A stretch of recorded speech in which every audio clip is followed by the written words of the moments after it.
Hello viewers, कैसे हो आप? आशा करती हूँ सभी अच्छे होंगे और प्रार्थना भी यही है। आज छोटी सी बात का और एक छोटा सा टॉपिक लूंगी मैं। पूरी तरह संसारी बनो।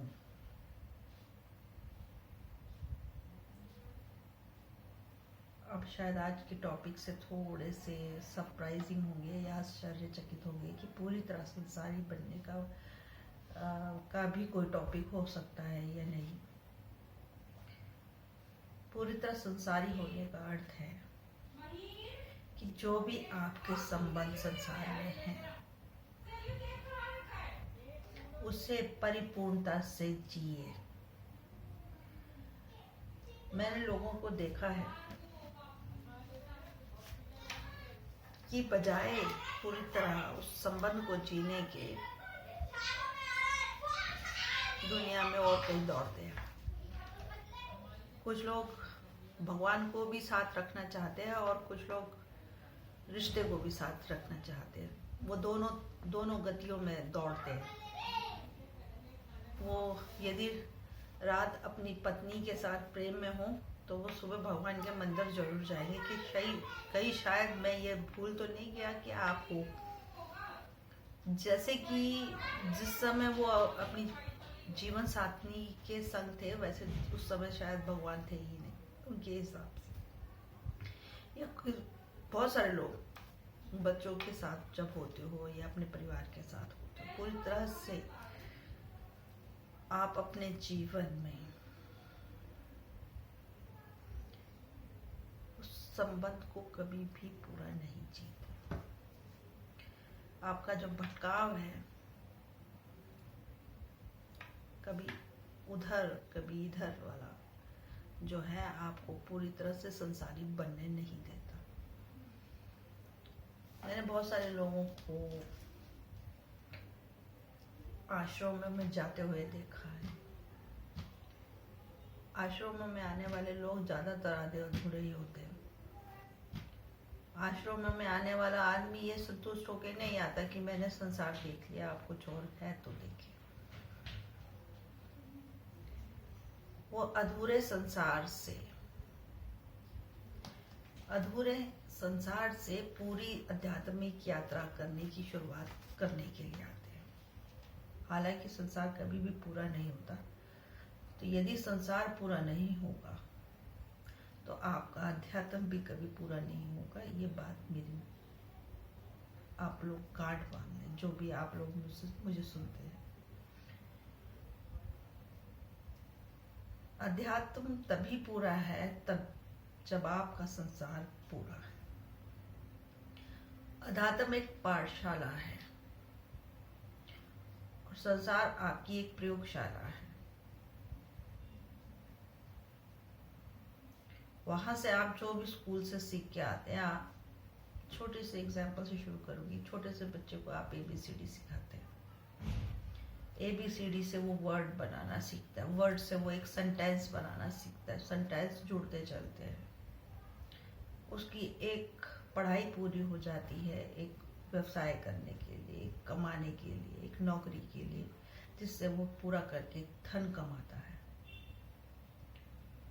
ठीक, वो हुई एक संसार की कमाने का जरिया। आधे अधूरे आप पहुंचते हैं कि हम इनसे दुखी हैं, हम उनसे दुखी हैं। आप जानते हैं कि आप दुखी क्यों हैं? आप सोचते हैं कि दूसरा कोई कारण है दुख होने का। नहीं, आप दुखी होने का कारण आप स्वयं हैं, खुद। क्यों? क्योंकि आप पूरी तरह उस रिश्ते को जीते ही नहीं। अगर आपने उस पूरे रिश्ते को जी ही लिया तो उसका आप जीवन में उसका गणित बैठ गया। ठीक, अब मुड़ने की जरूरत नहीं। अगर अब मुड़ने की जरूरत नहीं तो पीछे क्या देखते हैं? फिर क्यों लोगों के आश्रमों में जाके यही चर्चा ज्यादा होती है? जो विधि है या जो गति है वो तो अलग बात है। हर अध्यात्म क्षेत्र की अपनी अपनी गति, अपनी अपनी प्रयोगशाला है जहाँ वो लोगों को सिखा रहे हैं कि आप ऐसे जिए, आप ऐसा व्यवहार कीजिए। मतलब व्यवहार करना भी आप वो सिखाते हैं कि आप पता ही नहीं है कि किसी के साथ कैसे व्यवहार करना है। इतना काम तो स्कूल कॉलेजों वाले भी कर देते हैं कि आपको किस तरह से व्यवहार करना है। और ऐसे ही आधे अधूरे व्यवहार के साथ आप एक आध्यात्मिक यात्रा शुरू कर देते हैं। आप जब वहां कभी पूरे नहीं हैं तो आपको लगता है कि आप किसी और क्षेत्र में पूरे होंगे। आपको ये पता है कि आप एक घर के अंदर भी पूरे नहीं बैठे होते। आपके हाथ कहीं हैं, पैर कहीं हैं, आपकी सोच कहीं है। ऐसा अगर होता कि शरीर के पुर्जे सोच के साथ खुल के इधर उधर बिखर जाते तो आप हैरान हो जाते कि हमारे पुर्जे जा कहाँ रहे हैं। ऐसा होता नहीं है। मतलब जो शरीर का जोड़ है वो इस तरह से है कि वो कहीं जा नहीं सकता खुल के। जिस तरह एक गाड़ी का जोड़ होता है ना, टायर हटा दिया, दोनों चारों टायर हटा दिए तो गाड़ी न्यूट्रल खड़ी है, एक स्टैंड पे खड़ी है, उसको ठीक किया जा रहा है। ऐसा कुछ होता नहीं है, इंसान के साथ ऐसा कुछ हो नहीं सकता। पूरे संसारी का अर्थ यही है कि आप जहां भी, जिस क्षण भी हैं, जिस संबंध में है या नहीं है, उस क्षण में पूरी तरह जिए। बाकी रह गई बात भगवान व भुवन की, तो उसके बारे में बाद में विचार किया जा सकता है। और ऑलमोस्ट तो विचार तभी करता है 50-60 के बाद ही विचार किया जाता है। तो ऐसे कोई जल्दी भी नहीं है, भगवान को भी कोई जल्दी नहीं है कि आप आए और उनके साथ विचार विमर्श करें।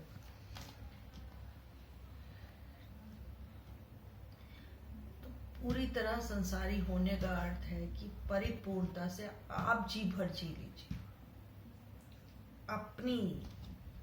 अपनी इच्छा को जी लीजिए। दूसरा तो आपको अधूरा कहने ही वाला है, ये पक्का है, क्योंकि शायद हो सकता है ना उसकी कोई और इच्छा हो। जरूरी तो नहीं है आपकी इच्छा से उसकी इच्छा टिकी है।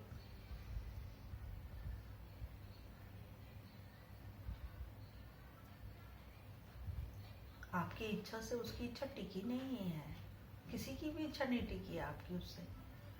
हमारे माता पिता की इच्छा भी हमसे टिकी नहीं है, हम कोई उन्हें स्वर्ग नहीं ले जा रहे, वो नरक चले जाते हैं हमारी इच्छा करते ही। ये बहुत माँ बाप के बारे में मैंने सुना है कि तुम्हारी वजह से तो हम नरक में पड़े। नरक का पता है उन्हें। हमारी बच्चों की वजह से अगर कोई माता पिता नरक में पड़ा है तो मैं उन लोगों से भी पूछना चाहूंगी कि उन्हें कोई स्वर्ग की खबर है, कि कुछ ऐसा करने से स्वर्ग में कोई पड़ा है। आपके संसार के सारे व्यवहार आपके हिसाब से, मेरे हिसाब से नहीं, मेरे हिसाब से नहीं, क्योंकि मेरे हिसाब में हर चीज की अति नरक है। हर व्यवहार की अति नरक है। जहां भी मैं व्यवहार को अति कर दूंगी तो वो नरक साबित हो जाएगा। तो मेरी नरक की परिभाषा तो अति पे है। अति से कम करना भी नरक ही है।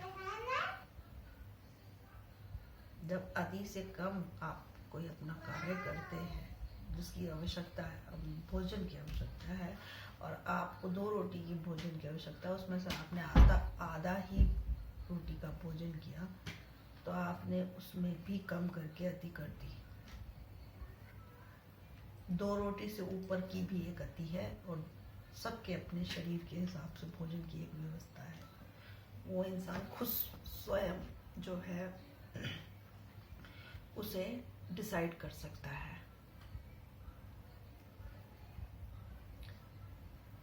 रोटी का एग्जाम्पल इसलिए दिया, थोड़ा सा इजी हो जाएगा। जितना क्लोज एग्जाम्पल होंगे उतना ही आपको समझने में सरलता होगी, कि मैं किस विषय में बात कर रही हूँ। पति पत्नी अपने स्वभाव और व्यवहार की वजह से एक दूसरे को नरक भेज देते हैं, स्वर्ग भेज देते हैं। तो कृपया अपने व्यवहार को सम्यक बैलेंस रखें। जैसे एक सब्जी बनाते हैं हम, छोटा सा एग्जाम्पल दूंगी और बात यहाँ खत्म करूंगी। सब्जी में आप नमक डालते हैं, चीनी डालते हैं और मसालों का एक बैलेंस बनाते हैं। उसी तरह से अपने संबंधों को जिए। उसी तरह से अपने संबंधों को समझे कि वो कभी खट्टा भी होगा, कड़वा भी होगा, मीठा भी होगा, फीका भी होगा। वो अनिवार्य ढंग है जीने का।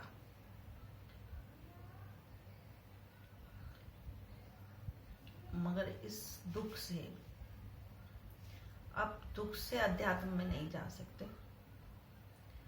आप इस सुख से अध्यात्म में जरूर प्रवेश कर सकते हैं। संसार में सुखी ही व्यक्ति अध्यात्म में प्रवेश करता है। पहली बात, जो अपने कृत्य से संतुष्ट है वो ही अध्यात्म में प्रवेश कर सकता है। कुछ पूरा हुआ या ना हुआ वो मैटर नहीं रखता। आप खुद पूरे हो जाओगे एक दिन, क्योंकि मृत्यु आपकी भी आने वाली है और मेरी भी आने वाली है। तो पूरा करने के चक्कर में कभी मत जाइएगा। अपने आप का व्यवहार ऐसा जिए कि आप उस व्यवहार को करके उस संबंध में जी के संतुष्ट महसूस करें। चाहे वो व्यवहार अपने परिवार में हो, व्यापार में हो या कहीं भी हो, तो पूर्णतः संसारी बने। इस सब्जी के मसाले का या इस खीर को पकाने के ढंग को समझिए। ये सूत्र है। बेहद मीठी खीर भी कोई नहीं खा सकता और बेहद फीका पकवान भी कोई नहीं खा सकता। आप एक बैलेंस में भोजन करते हैं, वही बैलेंस आपके संबंध में होना चाहिए। संतुष्ट तो होंगे आप, भले बहुत प्रसन्न ना हो। प्रसन्न होने का ज्यादा बहुत खुश होने जैसा कुछ भी नहीं है, मगर संतुष्ट अवश्य होंगे। और वो संतुष्टि ही आपको परमात्मा को जानने की तरफ ले जा सकती है या किसी आध्यात्मिक क्षेत्र का चुनाव करा सकती है। उससे पहले आध्यात्मिक क्षेत्र को चुनना मूर्खता है और कुछ नहीं। क्यों आधे आधे आप नहीं चल सकते।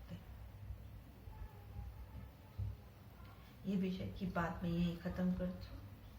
मेरे बातों को जो भी लोग सुनते हो उनके लिए बहुत बहुत धन्यवाद मेरी तरफ से। आरोह की तरफ से आपको नमस्कार। आपका दिन शुभ हो। Thank you.